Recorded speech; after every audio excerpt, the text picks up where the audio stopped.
Katulad sa Senado, nagkainitan din sa Kamara ng talakayin ang hinihinging mahigit 2 billion pesos na budget ng opisina ni Vice President Sara Duterte para sa 2025.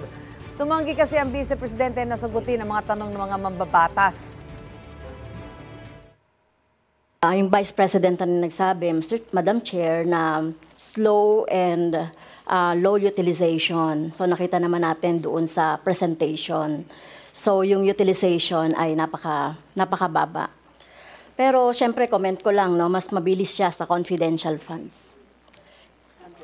100% in 11 days. Madam Chair, I called your attention, Madam Chair. You did not recognize me.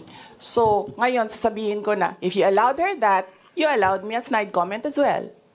Point of order, Madam Chair, kasi parang siya yung nagpe-preside. Kailangan niyang maipaliwanag. So hindi pwede yung ganyan na, yung tactics na ganyan, na parang parang sorry for the pusit, na kapag nasusukol na ang pusit ay nagaano ng maitim na tinta. Yung atin namang pinag-uusapan dito ay budget. Sabi ng Vice Presidente, hahayaan na lang niyang magpasya ang Kamara sa kanilang budget proposal. Tila one-sided naman daw kasi ang komite at anya'y inaatake siya. Dagdag pa ng Vice, dapat palitan si Marikina 2nd District Representative Stella Kimbo bilang presiding chairperson ng pagdinig. Please act in a respectful manner. Pasensya na po, hindi po kasama sa poder ninyo ang pagpa-fire ng presiding officer ng hearing na to. I cannot fire the presiding chair. So bakit?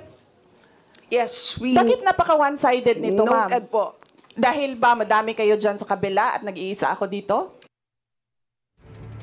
Mga kapuso, para una ka sa mga balita, mag-subscribe sa GMA Integrated News sa YouTube. Sa mga kapuso abroad, subaybayan niyo po kami sa GMA Pinoy TV at sa www.gmanews.tv.